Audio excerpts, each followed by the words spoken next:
আর মাত্র 2 বছরের মধ্যেই কাশ্মীর থেকে আতঙ্কবাদকে সম্পূর্ণ মুছে দেবো, এমনটাই দাবি করেছিল ভারতের গৃহমন্ত্রী অমিত শাহ।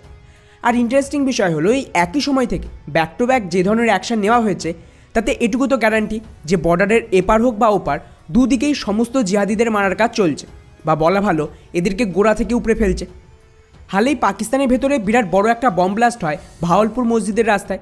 আর এটা হলো সেই মসজিদ যেখানে সবচেয়ে বড় আতঙ্কবাদী এই মাসুদ আজহারের ঘাঁটি বলা হয়।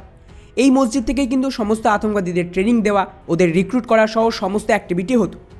এখন যেমনটা আপনারা স্ক্রিনেও দেখতে পাচ্ছেন যে সমস্ত মিডিয়াতে এই ব্লাস্টের পর থেকেই একটা আনকনফার্ম রিপোর্ট সামনে আসে, যেখানে দাবি করা হচ্ছে যে এই মাসুদ আজহার নাকি এই ব্লাস্টে মারা পড়েছে। কেননা প্রতিদিন ভোর 5টা নাগাদ এই আতঙ্কবাদী মাসুদ এই মসজিদে যেত নামাজ পড়তে। আর ইন্টারেস্টিং বিষয় হলো এই যে ব্লাস্ট হয়েছে এটা হয়েছে ভোর 5টার সময় এবং এই একই জায়গায় যেখানে মাসুদের কনভয় থাকতো। কেন এই মাসুদ আজহার আতঙ্কবাদীদের মেন মাস্টার মাইন্ড, তাই পাকিস্তানের আর্মি একে প্রপারলি সুরক্ষা দিত। এর আলাদা করে ভিআইপি কনভয় ছিল যেটা সকালে মাসুদকে এই মসজিদে পৌঁছে দিত। যদিও এই ব্লাস্টের যে ভিডিওটা সোশ্যাল মিডিয়ায় ছড়িয়েছে সেটা অরিজিনাল ভিডিও বলে মনে হচ্ছে না, কারণ মাসুদের কনভয়ে যে ব্লাস্ট হয়েছে সেটা হয়েছে মসজিদের একদম কাছে, আর এই ভিডিওটা কোনো বাজারের, তাই এটা সম্ভবত আসল ভিডিও ফুটেজ নয়। কিন্তু বন্ধুরা আপনারা খেয়াল করুন যে ভারত আর পাকিস্তানের মধ্যে ডেফিনেটলি কিছু না কিছু ডিল হয়েছে। আর ভারত সরকার এই যে এত কনফিডেন্সের সাথে বলছে যে আর অল্প সময়ের মধ্যেই কাশ্মীর ইস্যু মিটে যাবে, সেটা কিন্তু এমনি এমনি নয়। আমি আপনাদের কয়েকটা উদাহরণ দিচ্ছি। গত 8 মাস ধরে পাকিস্তানের ভেতরে যে ইকোনমি সেটা সম্পূর্ণ বরবাদ হয়ে গেছে। আর ওই একই টাইমে আপনারা খেয়াল করুন গোটা পিওকে জুড়ে যে প্রোটেস্ট শুরু হয়েছে সেটা আগুনের মতন ছড়িয়ে পড়েছে।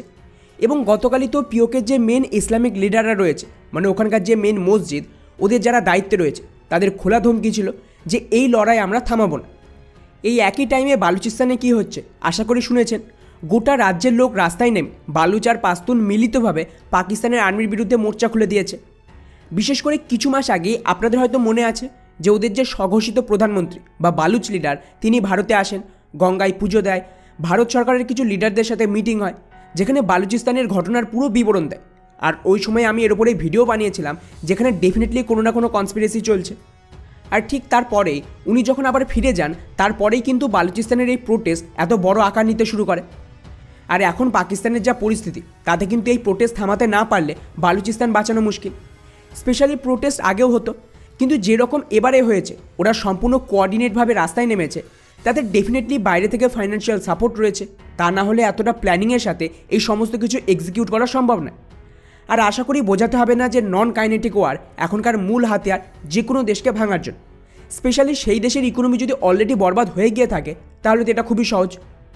এবারে ওই একই সময়ে পাকিস্তানের সমস্ত টপ আতঙ্কবাদীদের কেউ একজন ঠুকতে শুরু করে দিয়েছে, আর এটাও শুরু হয়েছে গত 8 থেকে 9 মাসে। আর এই মুহূর্তে আপনারা স্ক্রিনে যে লিস্টগুলো দেখছেন এরা হলো পরপর সেই সমস্ত আতঙ্কবাদী যাদেরকে লাস্ট 8 মাসে কোনো অজ্ঞাত ব্যক্তিরা এসে বিষ দিয়েছে, না হলে গুলি করে মেরেছে, আর না হলে কোনো বম ব্লাস্টে মারা পড়েছে। এবারে তৃতীয় ঘটনা দেখুন।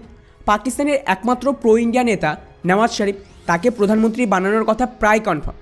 আর আপনারা যারা আমার পুরনো ভিউয়ার তারা হয়তো অলরেডি জানবেন আমি গত বছরই প্রিডিকশান দিয়েছিলাম যখন ইমরান খানকে সরানো হয় যে এখন নওয়াজ শরীফ ফিরবে। কেননা নওয়াজ শরীফের মেন ফোকাসই থাকে যাই হয়ে যাক ভারতের সাথে রিলেশন ঠিক করতেই হবে। এমনকি ভারতের বর্তমান প্রধানমন্ত্রী মোদির সাথে নওয়াজ শরীফের রিলেশনও ভালো, তাই নেগোসিয়েশনের একটা রাস্তা খোলে। আর এই নওয়াজ শরীফ তো এখন ওপেনলি এটাই বলছে যে আর্মির জন্য পাকিস্তানের অবস্থা খারাপ, ভারত ছাড়া আমরা সার্ভাইভ করতে পারবো না। আর এটা আপনাকে মানতেই হবে যে ওখানে বসে আর্মির বিরুদ্ধে বলা সত্ত্বেও যখন ওনাকে প্রধানমন্ত্রী করা হবে তার মানে ডেফিনেটলি পাকিস্তানের আর্মির কোনো না কোনো ডিল হয়েছে। তা না হলে ওরা নওয়াজ শরীফকেও ইমরান খানের মতন জেলে পাঠাতো, আর ইলেকশনের কথা তো আপনি ভুলেই যান। এদিকে আপনারা ভারতের দিকে দেখেন, কাশ্মীরে যত আলগাওবাদী পলিটিক্যাল পার্টি ছিল তা সে হুরিয়ত হোক বা বাকি পার্টি, তাদের কিন্তু এখন গৃহমন্ত্রী ব্যান করে দিল মাত্র 2 দিন আগে। পিওকের জন্য সিট রেডি আর কাশ্মীরে ইলেকশনের প্রিপারেশন চলছে। তো খুব সম্ভবত চান্স রয়েছে যে এখানে পাকিস্তানের ওপর চারিদিক থেকে একটা প্রেশার তৈরি করা হচ্ছে যাতে ওদের কাছে সারেন্ডার করা ছাড়া এখানে আর কোনো রাস্তা না থাকে। ওরা বালুচিস্তানে যেভাবে ক্র্যাকডাউন করেছে, লড়াই বাড়ছে, ভারতের ফান্ডিংয়ের অভাব নেই ওখানে আগুনে ঘি ঢালার জন্য। পিওকেতেও ভারতের ডিরেক্ট হাত রয়েছে, এটা আমি গ্যারান্টি, কারণ যারা ওখানে প্রোটেস্টের লিড নিচ্ছে এরা কিন্তু ভারতের কাছেও সাহায্য চাইছে। এবারে এগুলিকেই পরপর সাজান, এই পরিস্থিতিতে পাকিস্তান এটা অ্যাফোর্ড করতে পারবে এতগুলো লড়াই? তো ভারতের যে কেন্দ্রীয় নেতারা বারবার বলছে যে গুলি না চালিয়ে আমরা কাশ্মীর ফেরাবো, এখানে সম্ভবত সেই কথাবার্তাই চলছে। মেবি পাকিস্তানকে অপশান দেওয়া হয়েছে যে ওরা কী চায়, বালুচিস্তান আর পিওকেতে একসাথে লড়বে, নাকি ভারতের সামনে সারেন্ডার করবে। আর আমার ধারণা এই যে আতঙ্কবাদীরা মরছে, এখানে পাকিস্তানের সাপোর্ট রয়েছে, ওরা এদেরকে ভারতকে হ্যান্ডওভার করতে পারবে না। আর হতে পারে এই ডিলের আন্ডারে ওরা এই সমস্ত করে ভারতকে একটা মেসেজ দিচ্ছে যে আমরা তৈরি। ফলে পুরো বিষয়টি ব্যাপক ইন্টারেস্টিং হবে, দেখা যাক আগে আর কি হয়। বাকি পুরো বিষয়টিকে নিয়ে আপনাদের কী মনে হয় নিচে অবশ্যই কমেন্ট করে জানাবেন। জয় হিন্দ।